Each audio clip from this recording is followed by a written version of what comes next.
Welcome to the Black Accents Club podcast. I appreciate you donating some time to be here with me today. Just to start off, do you mind just introducing yourself? For sure. My name is Cushi Ming. Um, should I get into a bit of what I do at this point, or Yeah, should I you save can. that? Okay, cool. So I work primarily as a coach, kind of in the context of like a spiritual coach, life coach, business coach. Work primarily with Black entrepreneurs to help us establish ourselves financially and entrepreneurially.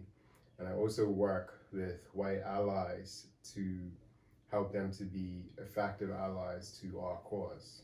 You know, in addition to that, I do some coaching on the side through another company where I coach people on like a spiritual perspective of finances, which is something that I really enjoy. Okay. All right. So, when would you say entrepreneurship began for you? I think the earliest that I remember is in high school. I went to Cedar Bridge Academy, and they probably still have it, but you used to get these little ID cards that had a clip on it, so you could clip it to your tie, you could clip it to your shirt, whatever. And I drew on the back of my ID card, and people were like, "Oh yeah, you should do mine, you should do mine." So eventually, I just made a business out of drawing On the stuff ID on the back cards. of ID cards and Okay. neckties and stuff like that. And they actually shut that business down because you're not supposed to draw on school property, they said. But yeah, that was my first taste of entrepreneurship, and since then I've had like significant uh, other businesses that I've dabbled in, and been prolific in a couple industries as well. Okay. Yeah. Nice. What is your educational background? So I graduated from Cedar Bridge, and I got into the workforce after that. Mm-hmm. Eventually, I went back to school through Bermuda College, and I didn't complete my major, but I did. I majored in business at first, and then I left again, went back into art and design because at my core, like art's my passion. Mm-hmm. Um, and that's pretty much it. So outside of traditional education, I have significant, like an autodidact, which means somebody who educates themselves. Okay. And that's more my style because I am not necessarily interested in the way that school puts frames education for a number of reasons.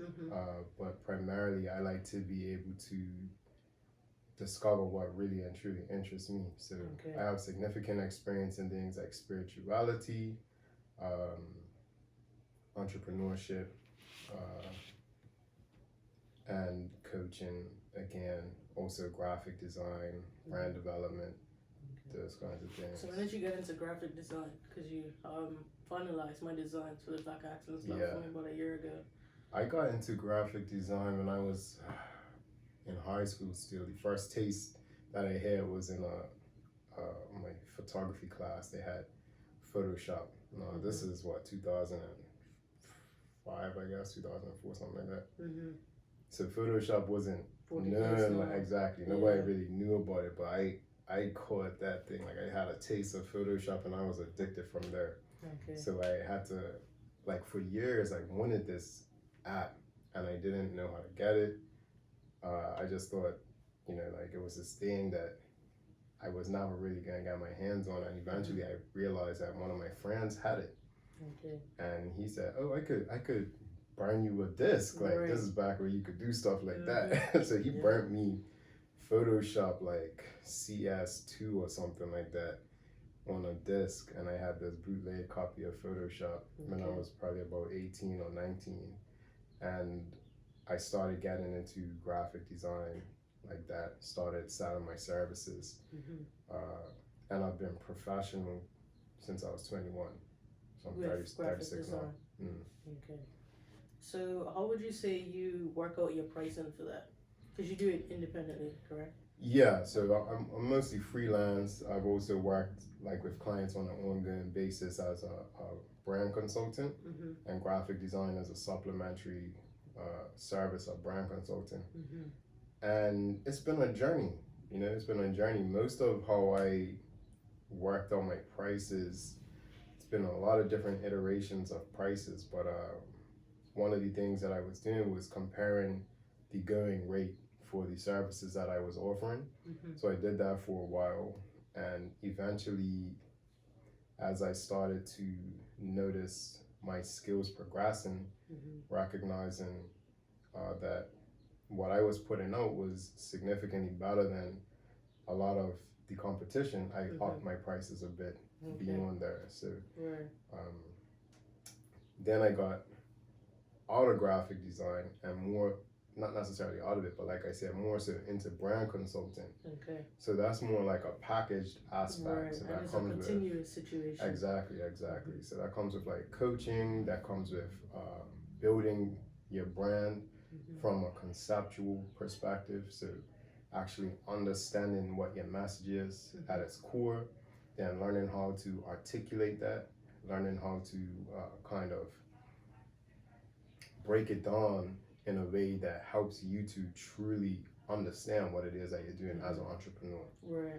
Which is something that I think a lot of people take for granted. They just got an idea and they're like, oh, I'm going to do a business. And they just want to have a business. Whereas when you're working as a brand, your primary motivation is communication with your consumers, as opposed to how can I make money from selling this thing that I have this idea about.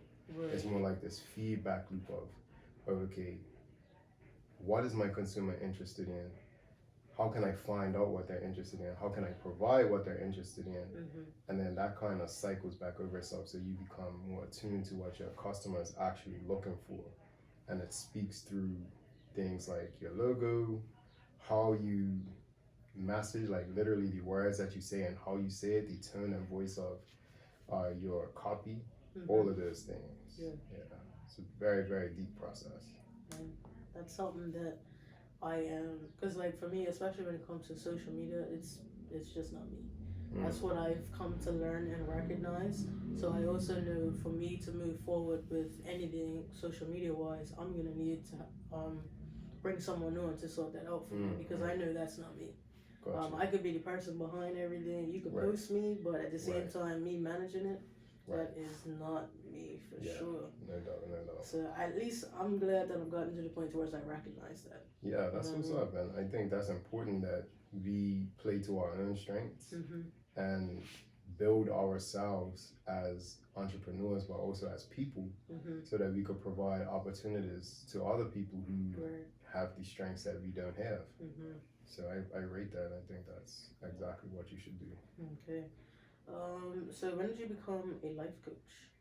I did a certification in 2015. So I graduated that right at the beginning of 2016. So that's when I became certified as a life coach. But that was a very interesting program that really didn't sit right with me on a lot of levels. It was like, it had, a flavor of white supremacy. It was very much corporate feeling, and me, I'm a Black creative. I do things my own way. Like I have my own vision for myself, and I felt like every time I tried to assert my vision for myself and who I already know that I am in this space, it was met with resistance. Like, that's not what a coach is. You know what I mean? And it was like these hard blocks, and I felt very unwanted in that space. So when I graduated, I really didn't have an idea of what it meant for Cushi to be a coach, how to integrate who I am into coaching, and even when it came to getting clients and whatnot, I didn't actually get any coaching clients. This is the point in my career where I moved from graphic design to brand development. So I actually was coaching not as a life coach, but as a brand development coach, also consultant. But I was using my coaching background to facilitate this discovery process with my clients and help them to, like I said, like I explained, but really understand their brand. Yeah, I was using everything that I learned from coaching in order to do that. That's nice. So you explained a little bit about what the process was like becoming a life coach, but how long was the course? Like, where was Yeah, it that located? course was that was a very intense course. It was a whole year long, Okay. and it was basically like a full time course, if you will. We met in person once a month in Mm-hmm. New York City, so I had to fly to New York every Every month. month. It was very expensive already. Um, Plus the flying, and Mm-hmm. thankfully I was able to, build friends Right. in front, like who were from New York through Mm-hmm. my coaching program, and I was Okay. able to stay with them to cut costs there. Nice. But yeah, that one lasted a month. I did another certification last year that was more like a spiritual, mystical kind of feel, which is more my vibe. Okay. And that one was 9 months. Okay. So there's so many different coaching certifications. I've seen some as little as 3 weeks. Mm-hmm. The program that I initially went through, they have different layers and levels, so you can Mm-hmm. really spend like 10 years honing your skills as a coach within that company. Okay. Yeah, it just kind of depends on On which what you're route you trying to choose do. to go. Yeah, Okay. exactly, and what you're trying to do. Do you have any success stories about brands that you've helped develop that you Hmm. can talk about? She's I kind of been out of it for a while, but I do. Okay. I know that I've definitely helped my clients to kind of get their messaging on point. I do work with one person who is, I don't want to get into a lot of detail because I don't, I haven't talked with anybody to say, oh, do I have permission to share details or Right. whatever. But, I work with somebody who is um, uh, like a high profile book publicist. Okay. And I helped her to shape the direction of her brand, uh, to move it kind of from more or less a publicist PR company to a more all-encompassing platform that supports Black authorship. Okay. So she came to me with a vision that she almost couldn't articulate, Mm-hmm. and through working with me, we were able to get complete clarity on that vision. We were able to like really pinpoint exactly what it was that she wanted to build, Mm-hmm. to the point where she's been able to start putting those pieces together and implementing those things. Okay. Yeah, That's nice. good things. What is the reasoning behind your business being called Raising Consciousness?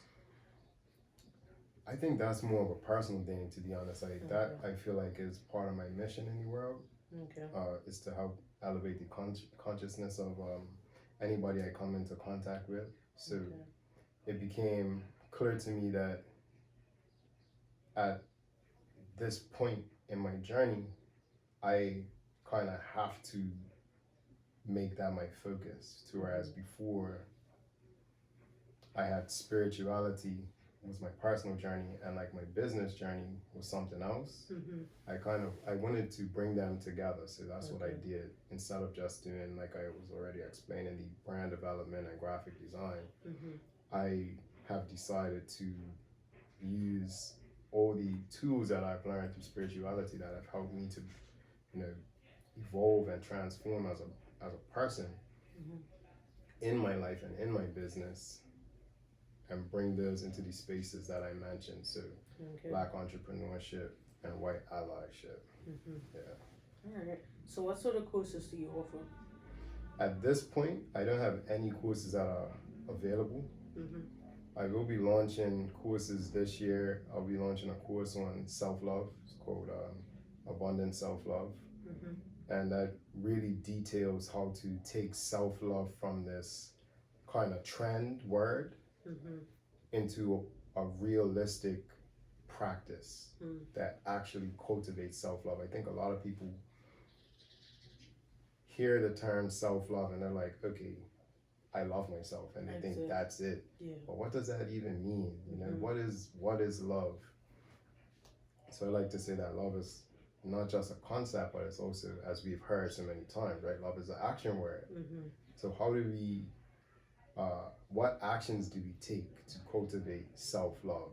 Right. This course speaks to that.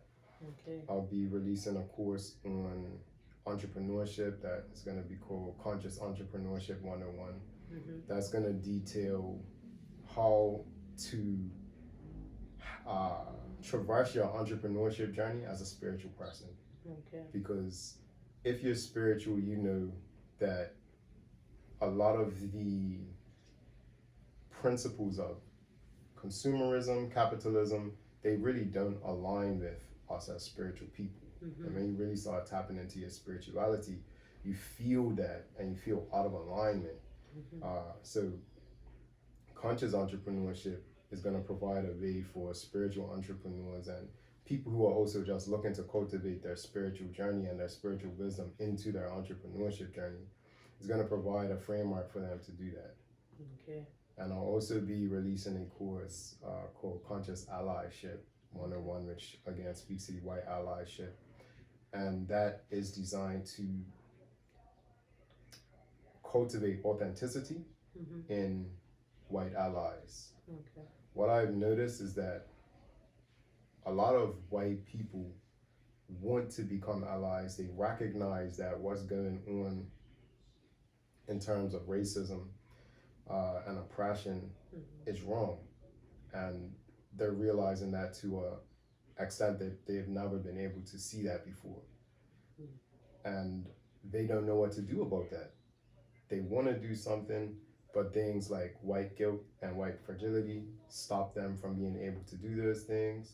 So this course is designed to help them to move through that guilt and that fragility and to understand what their core purpose is in their life, like who they are, and how to use that, leverage exactly what it is that they're kind of supposed to be doing in life in order to support Black people, you know.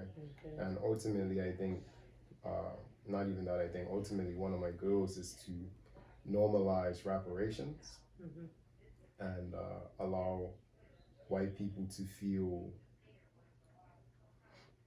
not just comfortable in giving reparations or paying reparations, but empowered in that space. You know, because at the end of the day, a lot of people are living on a legacy of ill-gotten gains, and a lot of people are suffering. And in order to, and when we right that wrong, that creates like a spiritual release that unhinges something, not just materially, but in a person's being. You know, so that is a piece of not just a white person's healing, but also the healing of the community at large, the healing of us as Black people. Because I believe that, you know, we are all one, and that these racial problems and oppressive problems are really limiting us from understanding our connection and living a lot more peacefully, a lot more happily. Okay. When were you introduced to holistic practices, and what sort of change impact has it had on your life? So holistic practices, I think, is a term that has a certain criteria, like it's a certain definition, and I'm not necessarily into that. But in terms of spirituality, I've been spiritual my whole life, first through a Christian context. Even when I was in the church, I was very spiritual, like I always maintained a personal relationship with God in that sense. But when I was around 14, I started to do my own research outside of the Bible and recognized that there were a lot of inconsistencies with the Bible. So I pursued various, just knowledge. Like I pursued knowledge of spirituality in order to first, just to understand what was true. And, you know, pursue truth. But then I ultimately realized that there is no truth. There's just versions of what's true for somebody, you know. And or I shouldn't say that there is no truth, but when it comes to religion, no religion is right. But there are like universal principles that seem to be ultimately true. So Okay. I started leaning into those things when I was around 21. I discovered The Secret, started learning about the law of attraction, and spent, you know, like basically like the rest is history. I've been learning about spirituality through that context ever since. Okay. When did conscious conversations begin? That might have been 2018 or 2019. I did one, I think it was 2018. And then I guess 2019 I did another one. Mm-hmm. And they were a lot different, they were a lot more elaborate. But I had a vision for them. Mm-hmm. And in executing the vision that I thought was supposed to be, I realized, and this goes back to that customer feedback loop, Mm-hmm. I realized that that's not what people wanted. Okay. People just wanted a space to connect with each other. Spiritual people feel isolated a lot of the time. Mm-hmm. A part of the spiritual journey is the awakening phase, and Mm-hmm. generally, when that happens, it's a period of isolation that comes with it. Okay. So, a lot of spiritual people are in the awakening phase and they feel isolated. Mm-hmm. So, this just provided a space for connection between those people. Okay. So I wanted it to be more like an educational space where I could like, share my wisdom and have these conversations based on that. And that, not to say that that does not happen, but that's not the primary focus of it anymore. Okay. Yeah. So, what was your initial vision with that, with the conscious conversations? Yeah, basically to provide a space to educate people on spiritual topics that I had learned a lot about, like things that I felt a certain level of mastery over. Mm-hmm. So the space would be, it was also something, because I come from an event background as well. We didn't talk about that, but I did nightlife events and wine tastings. I was probably like 10 or 11 years in that industry. Okay. So I had this elaborate vision, like it had to be somewhere nice, Mm-hmm. food and drinks provided, all of that included and stuff. And then this process where I would introduce a topic and kind of teach about it, and then allow those who were there to kind of ask questions and bounce things back and forth. Mm-hmm. And in the middle of the first one, I just realized like that's really not what this is, and I had this huge experience of discomfort because like I saw my vision just being torn to pieces because people just wanted to talk. Okay. They just wanted to talk about what was on their heart. Okay. So I was like, yeah, I know in my mind that I'm having these thoughts and it's making me feel uncomfortable, blah blah blah. Mm-hmm. But I know that I can hold space for these people Right. because I know that they don't have anywhere else to do this. Mm-hmm. So that's what I did, and I just allowed that evolution to happen. Okay. But yeah, that was the initial vision. All right. So you spoke about nightlife and being like a promoter. Makes Yeah. sense. So what was that experience like? Like, how did you get into it? How long were you in it for? Different things like that. Yeah, I got into it by accident. I was just kind of like big on social media, Mm-hmm. and I was one of my closest friends, one of my best friends actually is Chef Toto. You know who that is? Yeah, I've heard of it. Antonio Belvedere. Yeah. So back in the day, we were just popular, like that's pretty much it. And we just got a couple opportunities given to us to leverage our popularity Okay. and connect us with, or use us as a connector to our audience. Mm-hmm. So I think the first one was through Pink Party Okay. in 2018. No, 20. No, I don't even remember. Maybe it was. I don't even remember. A long time ago though. Okay.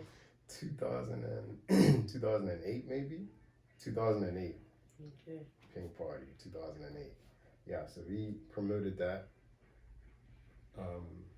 Then we promoted the next one next year. Then Soca versus Reggae started asking us to promote their party. Okay. So we promoted Soca versus Reggae for a couple years, and then we started doing our own parties through Bermuda College. So we brought back the college party. So I don't know if you know anything about that because you're younger. But when I was like 16, Bermuda College used to have dope parties. Mm-hmm. I think Vibes Alliance was throwing them, and you know what Vibes Alliance is? Just different eras, but you know Birmingham's, right? Yeah. You know Kean Dickinson? Mm-hmm. Kean Dickinson was the hottest DJ in Bermuda at one point. Okay. He was the hottest DJ in Bermuda, period. Mm-hmm. And Vibes Alliance was his name. Okay. And they used to do these parties at Bermuda College that would just turn up, and then they just fell off the radar for years. And then we brought that back to life through the Bermuda College Student Government Association, and I was actually vice president of that. Antonio was the president, Okay. and then I became the vice president after he left.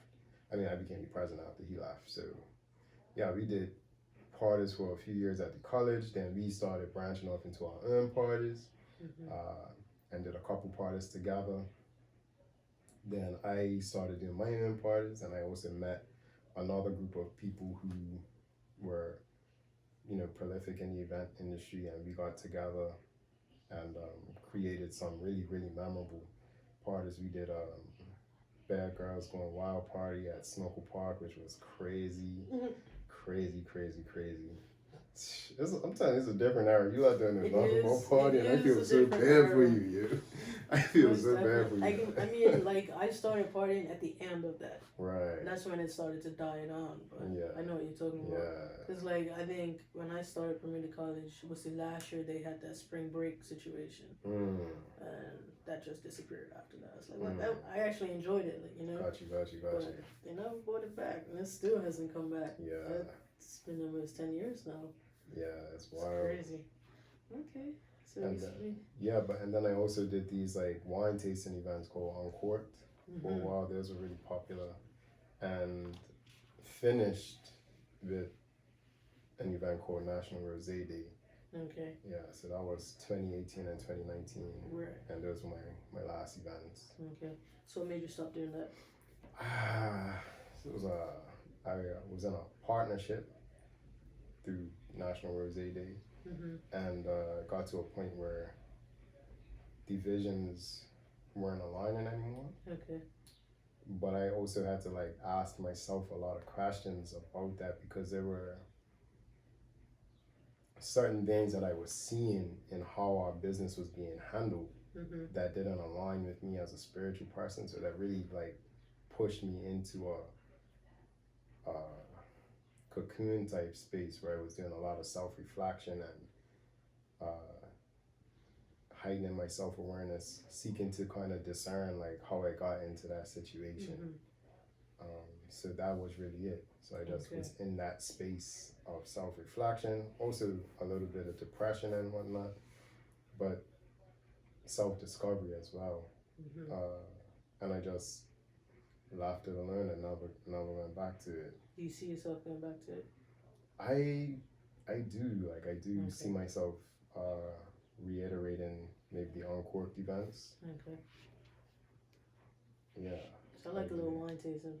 You like a little Uncorked, that's for sure. Those things. I don't think I was able to go to any of those, but I know, like, for a period of time, like every Saturday I'll be at Discovery Wines. Oh, okay. Every Saturday they had a wine tasting, and it was just, that was me and a couple of my friends' thing.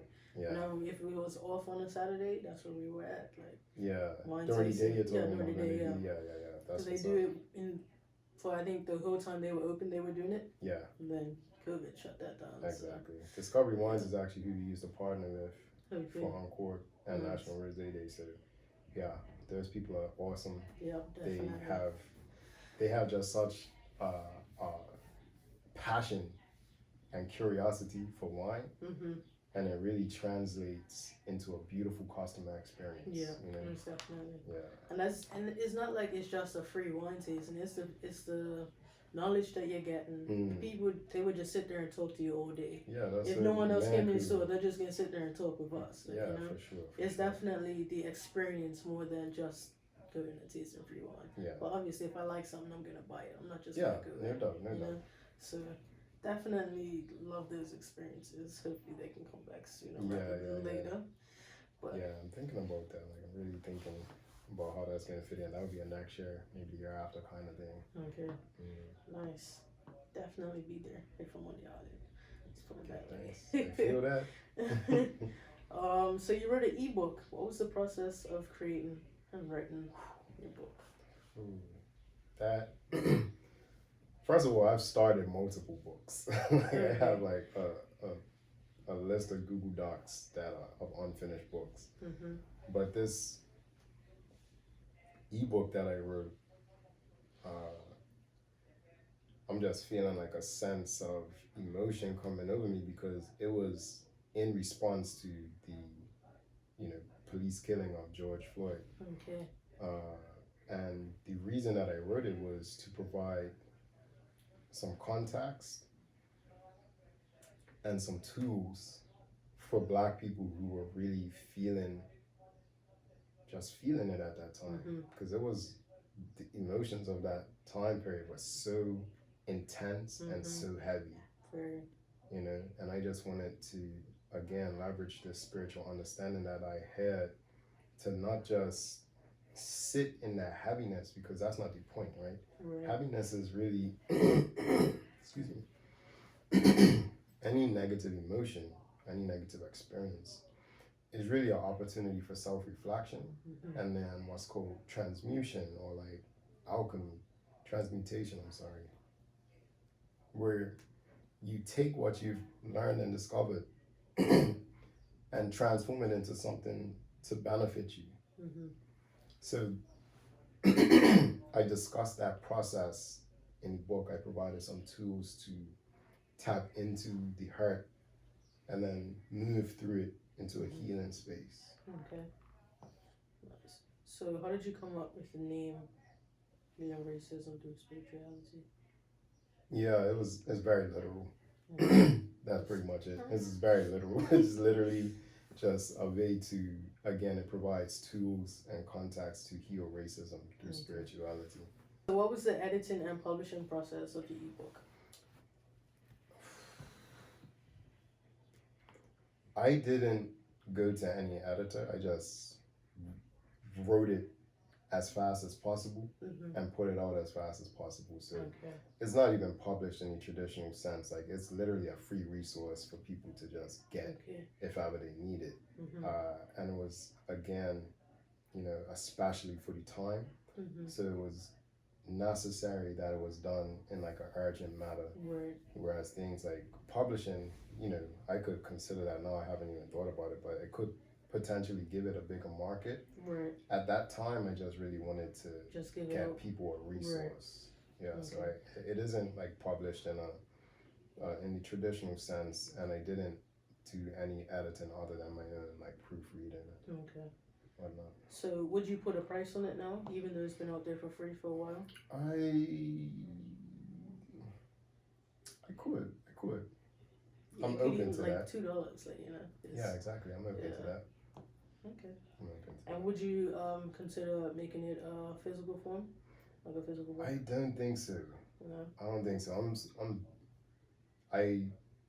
The book industry is actually something like the physical book industry is something that I would like to learn more about, because I'm getting into ecology. Okay. What exactly is ecology? Ecology is like basically protecting the planet, green, going green and things like that. And the planet is very important to me, and I don't necessarily want to encourage cutting down trees, but I have to. Okay, I see what you mean. Yeah. So, but I know that there are a lot of ecologists who write physical books, so I'm just like, maybe I need to just get some clarity on what that process is like and why those people are choosing to do that to help me better understand. But for now, I don't want to do any physical books. I don't even buy physical books anymore. No? Everything's like downloadable Kindle or an audiobook. All right. I noticed you created a course on money management. What was that process like? Yeah, that was interesting. I actually didn't do that course. So I wanted to do that course. This was a humbling moment for me. I was in the coaching program that I was telling you about last year, and I was just feeling a lot of pressure. I was just feeling a lot of pressure to put myself out there, be successful, get my business going, and I said, let me put this course together. And I was like running around trying to figure out how to create a course and just investing all of this extra time and energy into that. And then I realized that everything that I wanted to learn was being covered in the course that I was in. Okay. And I was like, maybe I should just humble myself and, allow the universe to work kind of thing. And so much synchronicity happened when I started doing that. So I haven't revisited that course yet. That would be something else that I consider doing this year, but I've now more identified my focus areas. Financial management is still going to be a part of it, but entrepreneurship and the white allyship piece are the things that I want to focus on first. Okay. So, what is conscious entrepreneurship? Conscious entrepreneurship is a framework for people who are either spiritual entrepreneurs or people who want to bring their spiritual practices into entrepreneurship, or even people who are curious about spirituality and want to see if there's ways that it can help them in business.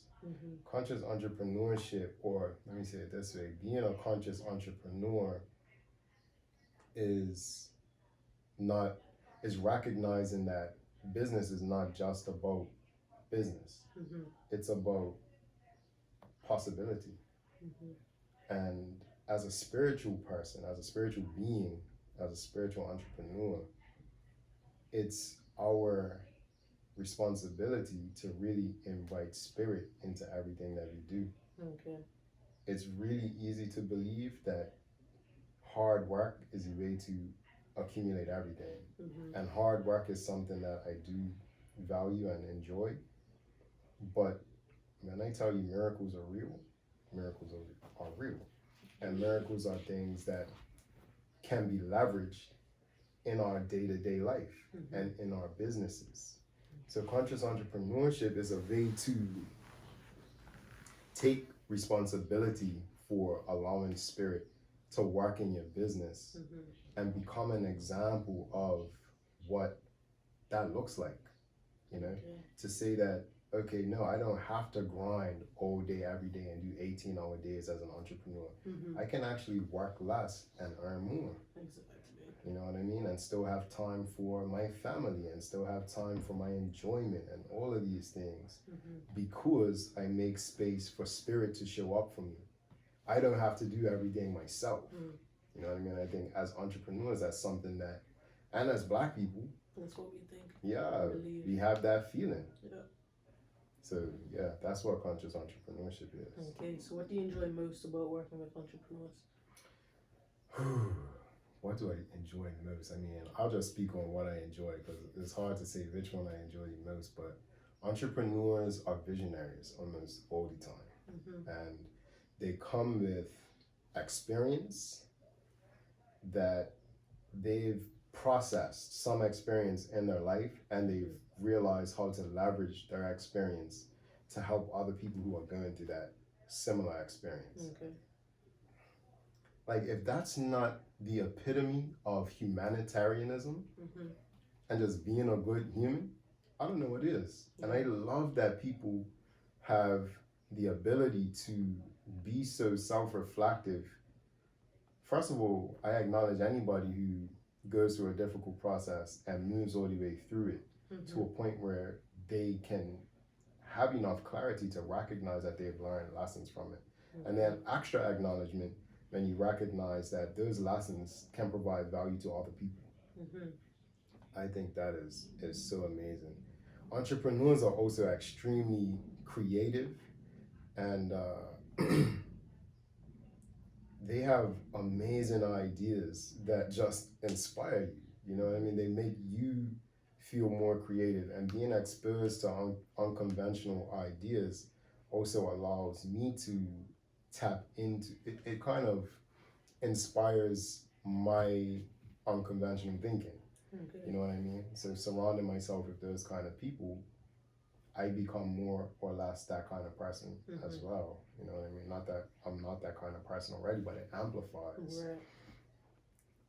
Entrepreneurs often have some of the coolest brands that you would ever see, not just in terms of what they're doing, but also in terms of how they communicate it, the visuals around it, their Instagram accounts. It's fire.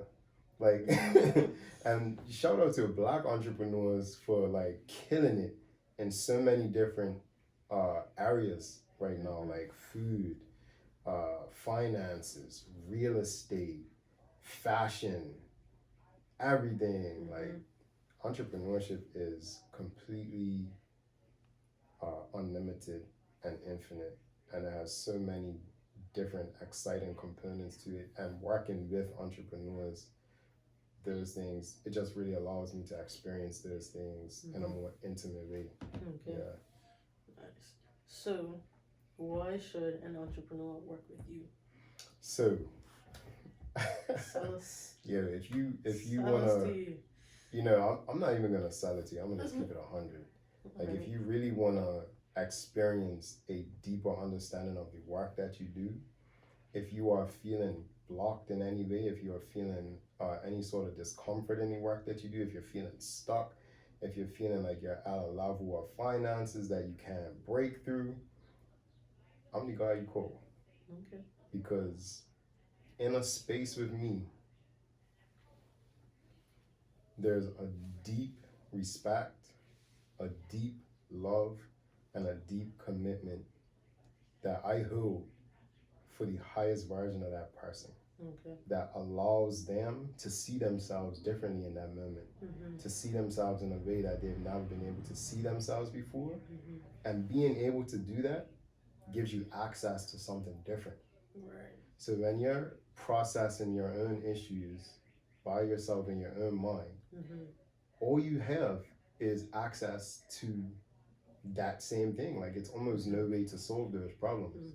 When you work with a coach is objective to your issues. A lot of the times, the issues that we're dealing with are not even real. True. But we don't know that because we're going through this thought loop that continuously just makes it feel like it's real, makes it feel super important, it makes it feel almost insurmountable. A coach is like, okay, well, how can we look at that objectively? Right. How can we neutralize the emotions that you're experiencing in order to look at this thing plainly? And being able to do that, again, gives you access to a new vision. Not only that, tools to support that vision, actions that support that vision. And all of those things come from you. But you can't access them until you make that shift. And I hold the space for that shift. Okay. Yeah. All right. So me, that's for sure. No, but as I was honestly researching, I was like, man, I feel like I really need to work with you. Because I feel like I'm in a position where, like, I know I can move forward, but I just don't know how. Or maybe I'm standing in my own way of pushing myself forward, you know? So I'll definitely be looking into your services for sure. Good things. So I offer 5 complimentary sessions for Black entrepreneurs. So any Black entrepreneur can hit me up, and as long as I'm not, completely booked, you can work with me for 5 sessions for free. And of course, you can work with me in a paid context as well. We can get into that if you want, but So what are you able to discuss your rates for that? Yeah. So how I work with people is right now I'm on an introductory special that's probably gonna last, I don't know, maybe another 3 months, possibly another 6 months, but until I really build up my repertoire of courses and tools and whatnot. And the introductory price that I'm working with is $15.55 for 3 months. So that's 6 sessions every other week with support in between via WhatsApp, or you can hit me up basically wherever you can reach me. So Instagram, WhatsApp, email, You know, if you need a phone call, if it's an emergency and I'm able to answer your phone call, those kind of things. But the 3 months is really the minimum amount of time. I would even really more honestly prefer to work with people for like 6 months at a time. Also noting that I do hold space for a person's personal journey. And it might be a 3-month journey, it might be a 6-month journey, it might be a 1-year journey, you know what I mean? So I'm holding space for that journey. But I feel like 3 months is the minimum that you can work with somebody in order to really see some progress. See progress, but I want to be more specific about what I say here. Okay. To experience a shift in yourself that allows you to see yourself differently, your life differently, your vision differently, your business differently, in a way that cultivates the results that you want. Okay. You know what I mean? Like, it's specifically that. Okay. Yeah. Okay. That's definitely something that I'm ready for. Like, I think over the past, I'm gonna say 6-9 months, that's something that I'm just been preparing myself for, is to start leveling up in a sense. Like, I'm calling this year my foundation year. Like last year I did some stuff, alright, cool. But this year it's like, okay, let's put in the work, build a foundation, so that way next year things eventually, hopefully, will get a little easier for you. Like, Got you. So Do you know anything about numerology? I'd be interested to see what year, like numerology is, it basically takes the numbers from 1 through 9, and their master numbers, which are 11, 22, and 33, and assigns various meanings to them. So 4 is a number of foundation. So I'm interested to know if you're in a 4-year. Like so, in my 4th year, or? No, it would be based on your birth date. I could work it out for you, and we could talk about that. Yeah. All right. So, just gonna finish off with the conscious entrepreneurship. Do you have any requirements for potential clients? That you are actively working on your business, or working towards your business. You know that this is what you're doing. You've committed to the vision of entrepreneurship for yourself. Yeah, that would be the one criteria that I truly think is necessary. Is there anything else you want to talk about that we haven't spoken about yet? I mean, I just, as a part of my purpose, feel that it's always necessary to talk about faith. Because I think that faith is very much a concept. It's very etheric. It feels to a lot of people just like it's only a concept. Faith, it's just like it almost holds no weight when you think about it. But in my life, faith is something that is very solid. It's something that's very reliable. It's something that delivers me results without all the time my physical input. And I think that faith has like innumerable different applications. So faith can literally cause manifestations to happen in your life. Like it can bring you financial gain, it can bring you relationships, like anything that you want, right? But even more foundational than that is that when you practice faith, like when you engage with faith as a continual active practice, something that you are constantly doing, it creates a sense of ease in your life, which allows for a lot more happiness. Some things that a lot of us have suffered various trauma that we don't even realize is impacting us on a daily basis. Stuff that happened to us decades ago in our childhood has conditioned our mind and our body to present itself a certain way. And that certain way, a lot of the times, is who I am. It's who we think we are. So we live these lives out in a state of sometimes, like literally fight or flight, tension in our bodies, negative thought loops just constantly going on. And this cultivation of faith, which is also goes hand in hand with a cultivation of self-love, right? Through again, through active practices, actually taking action, it releases and relieves those things. It soothes us. It creates a space for the experience of joy and bliss and pure love, not in like a romantic context, but just like the experience of love in a person's being and in their body and in their mind and in their heart. So I am a huge advocate for faith and practicing faith. And of course, if that's something that inspires people, I would say to look out for the Abundant Self-Love course, because that, although it's called Abundant Self-Love, it, like I mentioned, it really walks hand in hand with faith, and you cannot have one without the other. So that is a way that people can cultivate that. Okay. All right. So I'm just gonna go into the final questions that I pretty much asked everyone. So what advice would you give to 18-year-old you about what you're pursuing and doing now? Mercy. So funny, because I've never actually thought, like, I've heard that question on TV and other podcasts. I never thought about it for myself, but 18-year-old Kushai, I don't even remember what I was doing at 18 years old. Definitely wanted to be a fashion designer. I would give the same advice to that version of me that I give to everybody.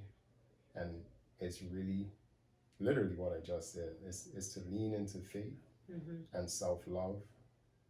And one thing I didn't mention that's essential to self-love is self-acceptance.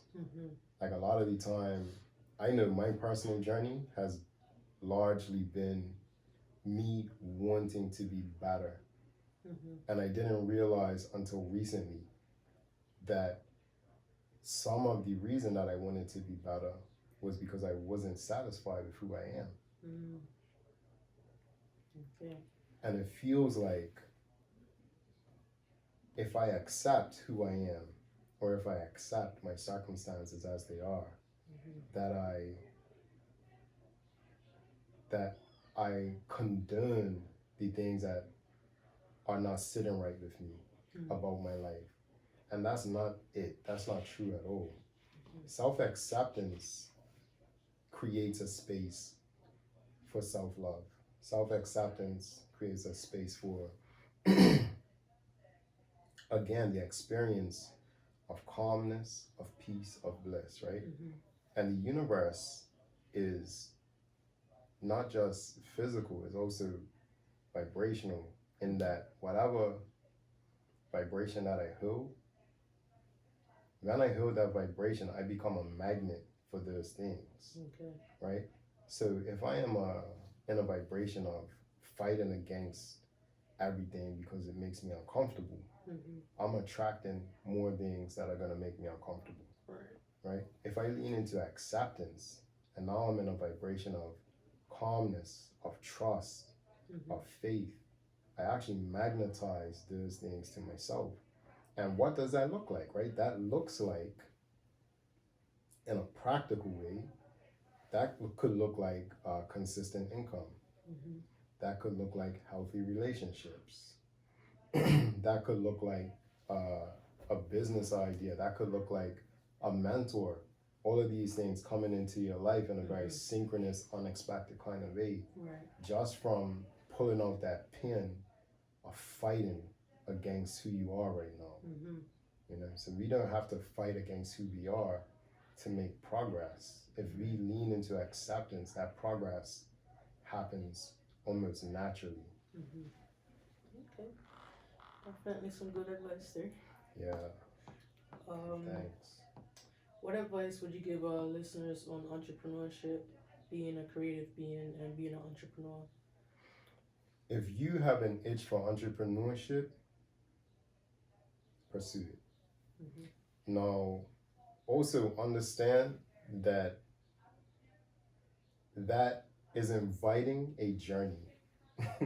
Like, entrepreneurship is not all fun and games, it's not rainbows and unicorns. Like, when you accept the calling of entrepreneurship, you accept that or you even accept the vision of what you want to become as a person or as a business person or as an entrepreneur, you invite the universe to teach you lessons on how to get there. So the uncomfortable pieces of our journey are not just uncomfortable for the sake of being uncomfortable or uncomfortable because, oh, I can't figure out what's going on, what's going wrong. It's uncomfortable because when we solve it, when we solve that problem that's making us uncomfortable, we elevate. So keep that in mind. Like, this is not a process of like, oh, I'm going to start a business and just, like I said, sunshine and rainbows. It's, this business is going to clearly show me who I am now and provide me with the tools through challenges, because that's just how life works, to become the version of myself that I see in this vision that I have for myself in the future. You know, so take the initiative, take that invitation, that call to become an entrepreneur, but take it knowing that you're going to be tested, and welcome those tests, because going back to self-acceptance, like, if you're fighting against those tests, you will always miss the point of them.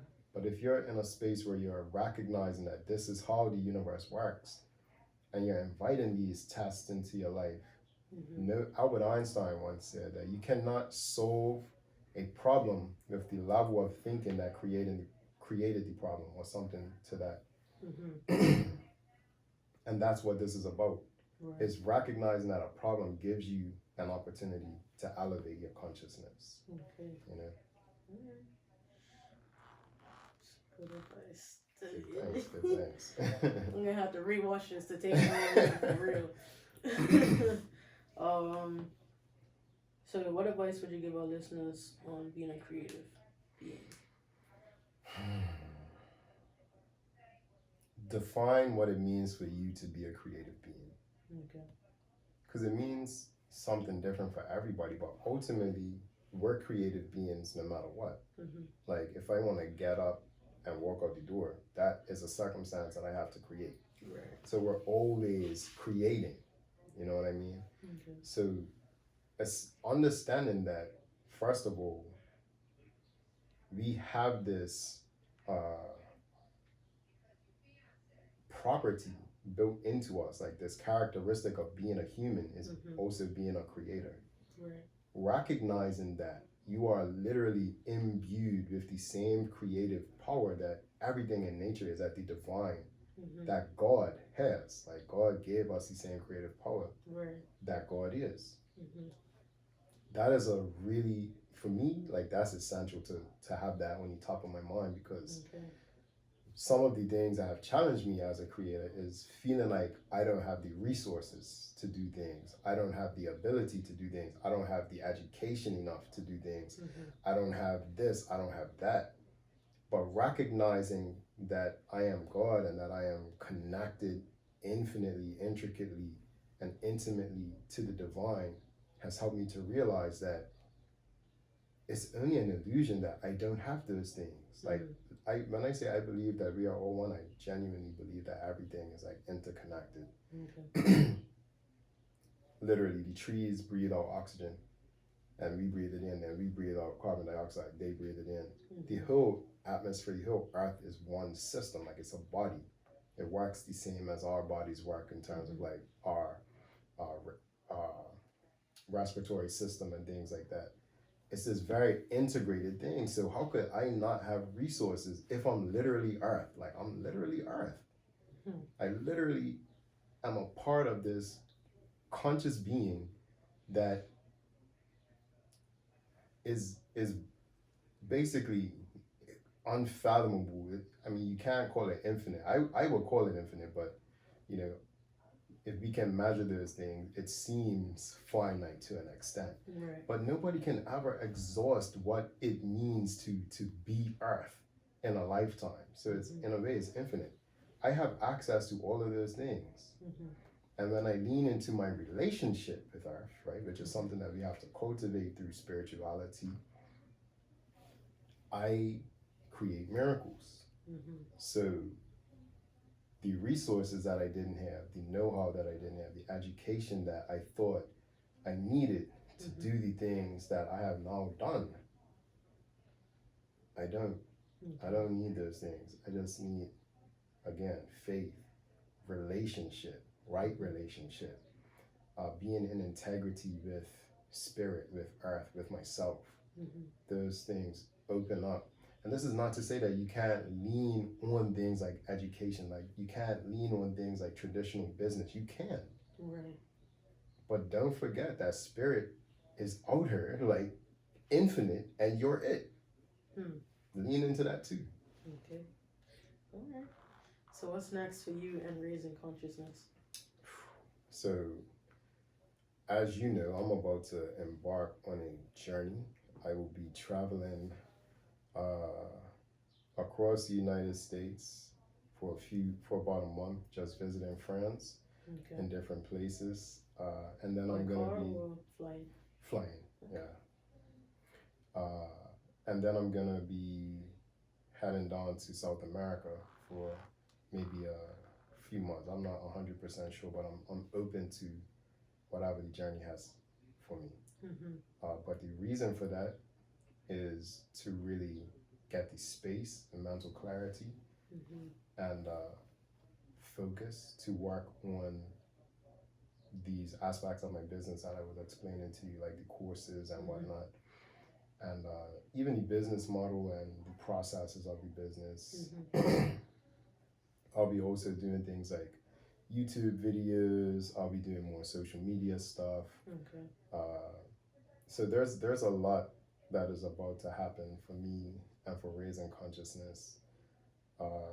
Again, more videos, more graphic design, like more unique kinds of things. I'll also be bringing more of myself into the space. So like I love fashion, I love traveling, I love food, I love like backpacks and things like that, gear, camera gear, tech. I want to start incorporating those things into my brand as well. So it's more of a actual experience of who I am, as opposed to just like this one-dimensional version of myself, which for the most part has just been like my spiritual journey. Right. Yeah. Okay. What would you say to your future self 5 years from now? I would say thank you to my future self 5 years from now for everything that has happened between now and then, for taking the invitations, accepting the calls, for going the distance, for going on the journeys, you know, and for bringing back the fruit and bringing back the medicine. I believe that as beings, we are at some point in our journey called to another place, you know, whether that be physically, like in another country, or maybe just spiritually. Physically, I actually believe it's physically, like we get called to go somewhere else. And the reason that we get called to go somewhere else is to learn about ourselves, but also to experience what in the spiritual community we call medicine, which is a person's their genuine gift of healing. We all are healers, right? But we all heal in a different way. So we go experience and learn about ourselves and cultivate our medicine in that place, and then we bring it back to our family, our community, our cultural groups, etc., etc., etc. So 5 years from now, I will have a big ass medicine bag. So I want to say thank you for that. Okay. Where do you see yourself in your business 5 years from now?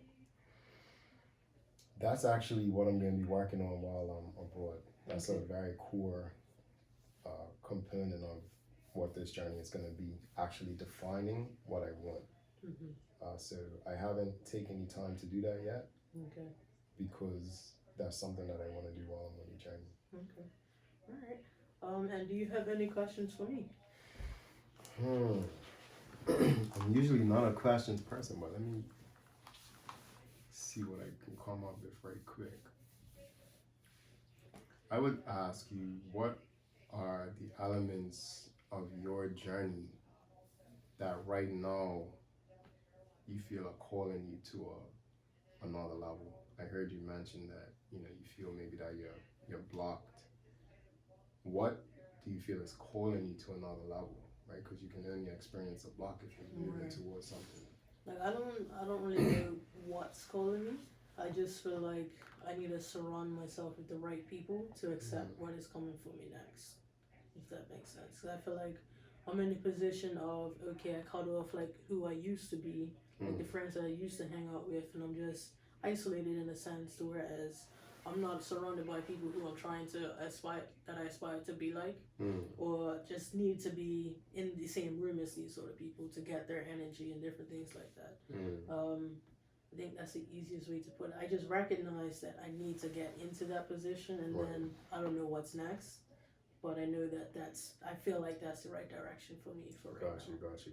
Yeah, and sometimes that's it. Like sometimes the information comes in only snippets, and it doesn't make sense until you get there. Right.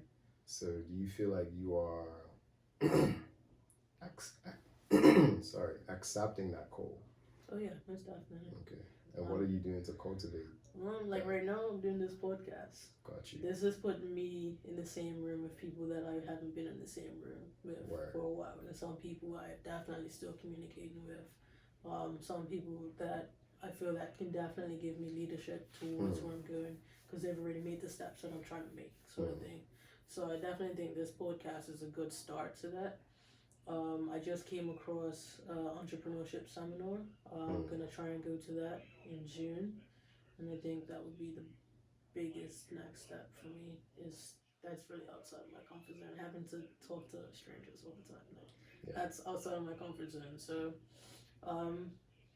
the idea is to make the best of that opportunity. Most definitely. That's in Bermuda? No, it's in Florida. Okay, cool. Yeah.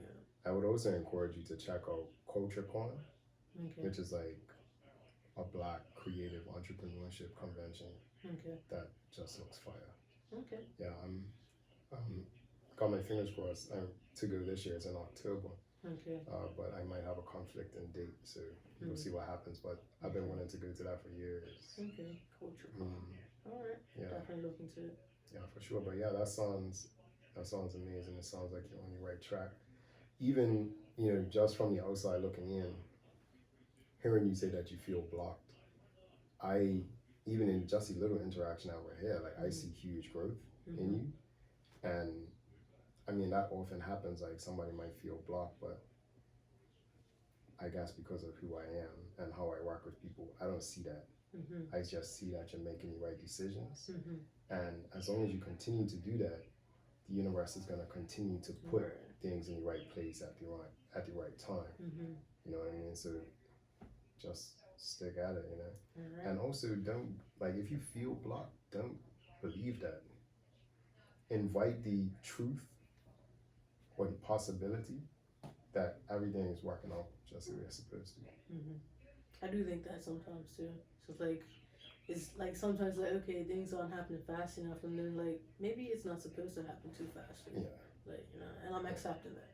Yeah. So definitely accepting that. There's a metaphor that I like to use, right? Imagine building a house. You got the foundation laid already, right? Now you're laying the bricks. The brick that you have to lay now is not a separate manifestation from the house. It's just the brick that you have to lay now. You know what I mean? Like a lot of us want the house without the bricks. But this is the brick that you got right now, so that's all you can do. That's all you just gotta lay it, and lay it hella good. You know what I mean? But lay that brick like you ain't never laid a brick. Lay that as the most perfect, exceptional brick that you can lay. And do that for every brick. And then at the time that the house is complete, and it never completes, right? Like it's not, we're not talking about an actual house, but our vision for ourselves never gets completed because the more capacity we create, things change. The bigger capacity that we, like potential capacity that we have for ourselves.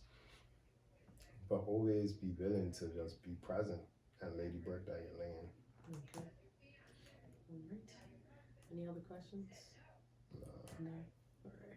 All right. So thank you for joining us on the Black House and Skull podcast.